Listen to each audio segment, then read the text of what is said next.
Seat साहब, पाकिस्तान में तो माजी में मुकदमे आप पे कितने हुए या कब आप पाबंदे सलासल रहे, ये तारीख में सबको पता है। लेकिन आपके किसी इंटरव्यू ने भारत में काफ़ी खलबली मचाई है। यहाँ तक कि एक FIR करण थापर जो कि सीनियर भारतीय सहाफ़ी उनके खिलाफ हुई, तो उसमें आपका नाम भी मेंशन किया गया और वो बेचारे बहुत मुश्किल में आए हुए हैं। सुप्रीम कोर्ट उन्हें रिलीफ दे रही है लेकिन उनके खिलाफ FIRs या मुकदमे दर्ज होने का सिलसिला नहीं रुक रहा। ये क्या जाहिर करता है ट्रेंड? यार मैं आई एम शॉक्ड पहली दफा मुझे FIR इंडिया में लॉन्च हो गई है मेरे खिलाफ। यार ये कमाल की बात है। ये भी कोई मेरा एजाज होना चाहिए। मेरा ख्याल है पहली दफा ऐसे हुआ है कि एक पाकिस्तानी जर्नलिस्ट के खिलाफ for giving his views on Indian channel वो FIR हो गई है। इससे तो ये है कि अगली दफा हम लोग यहाँ से किसी इंडियन जर्नलिस्ट को लेंगे और वो इंडिया को डिफेंड करेगा और पाकिस्तान को क्रिटिसाइज करेगा तो यहाँ तो दर्जनों के हिसाब से FIR लग जाए। मगर आई एम नॉट सरप्राइज्ड। उसकी वजह ये है कि करण थापर ने मुझे बड़े सख्त सवाल पूछे थे जी। और मैंने सीधे सीधे जवाब दिए थे। तो वो जवाब उनके पास उसके जवाब नहीं थे, तो इसीलिए वो पाकिस्तान में बड़ी कामयाब रही वो interview from my point of view. तो अब वहाँ तकलीफ बहुत हुई बिकॉज जाहिर है वो सारी दुनिया गई, दुनिया ने सुनी मेरी बातें और हम पाकिस्तान का बयानिया जो था वो बुलंद हुआ और इंडिया का जो बयानिया था वो गिरा। तो क्योंकि मैंने खरी बातें की थी। अच्छा, अब तकलीफ देखे करण ठाकुर को जाके और उनके साथ एक और बड़े इंडिपेंडेंट जर्नलिस्ट है द वायर के सिद्धार्थ वरदराजन, उनको भी उनके खिलाफ भी और उनके खिलाफ तो काफी अरसे से नरेंद्र मोदी की गवर्नमेंट उनको तंग करती रहती है, उनको केसेस होते रहते हैं। Is a very independent journalist and very fine man, very fine journalist जैसे करण है। और करण ने तो बहुत से लोगों को इंटरव्यू किया है जिन्होंने आके बड़ी खरी खरी बातें की और यहाँ तक के मेरे बाद करण ने हमारे एक्स नेशनल सिक्योरिटी एडवाइजर उनको भी उनकी भी इंटरव्यू की थी। मोईद ने भी खरी खरी बातें की थी मगर वो मेरे ऊपर सारा बोझ आया है। मुझे बड़ा अफसोस है पूरा करण। हालांकि करण ने तो ठीक ठाक मेरी खिंचाई करने की कोशिश की थी, कोई गुंजाइश नहीं दी छोड़ी थी उसने। मगर चले अभी I did answer all the questions.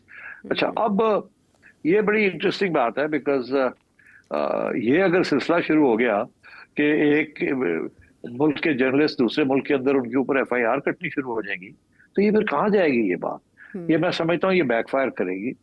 Narendra Modi की government already under attack on human rights and press censorship और मेरा ख्याल है this will create a lot of other issues. International community हम जैसे लोगों को कुछ पहचानती है। I have had 3 international awards for press freedom. तो मेरा ख्याल है this is going to backfire on Karan is a very respected international journalist and so is Siddharth. Yes, मगर ये this is typical of this fascist Indian government. ये BJP की government है fascist. अब जब हम कहते हैं फैशिस्ट तो तकलीफ तो होगी जाहिर है, मगर ये साइन होता है जब आप कमजोर होते हैं ना या डरते हैं या खौफजदा होते हैं किसी चीज से तो आप इस किस्म की नी जर्क रिएक्शन जल्दी से कुछ करो और ताकि आइंदा कोई गलती ना कर सके। हाँ, तो इसलिए ये धमकी है एक किस्म की ऑन अदर्स। अब ये होगा क्या, इसके बाद 2 चीजें होंगी। एक तो इंडियन मीडिया वाले जो पाकिस्तानी जर्नलिस्ट के साथ कभी कभी कोई इंटरव्यू कर लेते हैं वो शायद कतराएंगे, कहेंगे नहीं करना है, वो पता नहीं क्या कह देंगे, फिर हम भी विल गेट इनटू ट्रबल। क्योंकि इंडियन जर्नलिस्ट बिल्कुल लेटा हुआ है इस वक्त, बिल्कुल प्रो मोदी। 2, 3, 4, 10 लोग होंगे सारे हिंदुस्तान में जो कि खरी बातें करते हैं, ये इंडिपेंडेंट स्टांस लेते हैं, बाकी सारे तो लेटे हुए हैं वहाँ अनफॉर्चुनेटली। तो इसलिए आई थिंक मैं तो समझता हूँ this is a matter of honour for me कि चले जी, एक फाशिस्ट गवर्नमेंट जो है वो मुझे भी पहचान रही है कि I am opposing fascism. But बड़े अफसोस की बात है कि वो करण वगैरह को धर लिया उन्होंने या कोशिश कर रहे हैं। मेरा ख्याल है सुप्रीम कोर्ट जो है उन्होंने अप्लाई किया है।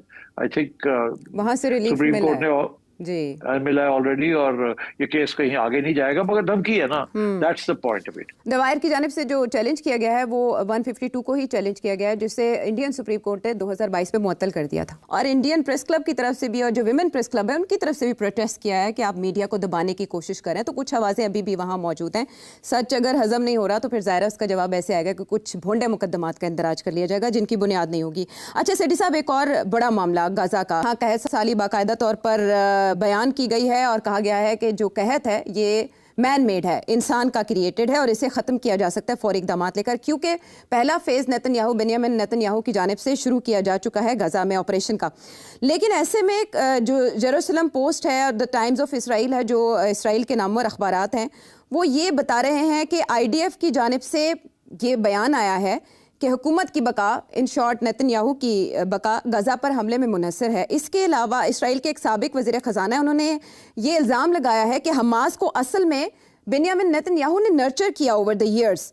और बाइडन इंतज़ामिया के एक ऑफिशियल ये कह रहे हैं कि जब जो हॉस्टेजेस थे उनकी रिहाई की बात होती थी तो इस एडमिनिस्ट्रेशन की जानिब से, नेतन्याहू की जानिब से बार बार उसको सबोटाज किया गया।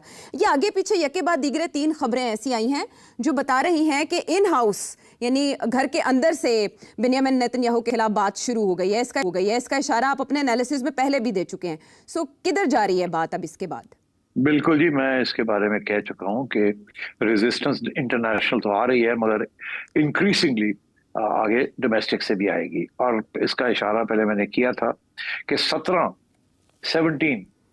X high people, cabinet members या फौज के लोग ने ऑलरेडी एक डॉक्यूमेंट साइन किया है जिसमें उन्होंने एतराज किया है ऑन नेतन्याहू's एंटी पैलेस्टाइन पॉलिसीज और समझाने की कोशिश की है कि बस करो, ये जो तुम कर रहे हो, ये इसके साथ इजराइल की जो पोजीशन है वो कमजोर हो रही है, स्ट्रांग नहीं हो रही। तो वो तो रेजिस्टेंस है वहाँ, और जो ऑपोजिशन है वो तो खैर वैसे कर ही रही है और इंटरनेशनल कम्युनिटी भी कर रही है। अब वो देख रहे हैं सितंबर के अंदर जब जनरल असेंबली सेशन होगा तो कंट्रीज लाइक फ्रांस, कनाडा, इन लोगों ने तो ऑलरेडी कह दिया है कि जी हम we are going to end up recognising Palestine अगर आप बंद नहीं करेंगे। और वो बंद क्या कर रहा है, वो तो और बढ़ रहा है, वो सीज फायर की तरफ से जा ही नहीं रहा। वो तो अब अपनी फौज, रिजर्विस्ट, उसने 60,000 रिजर्विस्ट कॉल कर लिए और वो तो पूरा गाजा को टेक ओवर करने लगा है। और वहाँ 1 मिलियन के करीब 8 लाख से 10 लाख पैलेस्टीनियंस को पुश करके आउट ऑफ गाजा उनको ऊपर भेजना चाह रहा है। तो मतलब है कि वो तो इट्स टेरेबल। अभी लोग बातें कर रहे हैं, वो कह रहे हैं कि 37 से 40% जो कैजुअलिटीज हुई हैं वो बच्चे मारे गए हैं। It's unbelievable. ये तो जेनोसाइड है ना, तो इससे कम तो ये बात नहीं है। और ये भी मैं आपको बता दूं, ये जो लफ्ज है ना जेनोसाइड, ये पहले इस्तेमाल किया जाता था for tribal eliminations campaigns in Africa and elsewhere. और यहूदियों ने अपने बारे में ये कहा था कि हिटलर ने जेनोसाइड कमिट की थी। अब सारी दुनिया जो है ना वो कह रही है इसराइल जेनोसाइड कर रहा है। तो ये एक बड़ी नई डेवलपमेंट है। अब बच्चे को इस लफ्ज की समझ आ गई जेनोसाइड का मतलब क्या है। And so therefore I think ये इसराइल के गले पड़ रही है ये बात। और अब ये जो इसराइल नया इक़दाम करने लगा है, नए कदम उठाने लगा है, ये इसके ऊपर काफी बैकफायरिंग भी होगी। और मैं समझता हूँ इंटरनल रेजिस्टेंस भी नेतन्याहू के खिलाफ पड़ जाएगी। ट्रंप के लिए प्रॉब्लम बन जाएगा कि अगर उसने फिर फौज भेज दी, फौज तो है वहां मगर और फौज पे और अटैक कर दिया और सब लोगों को हटाना शुरू कर दिया तो और लोग मारे जाएंगे। पहली बात। दूसरी बात, ये जो इल्जाम लगा है कि जी नेतन्याहू ने पाला है हमास को, यही इल्जाम है ना जी।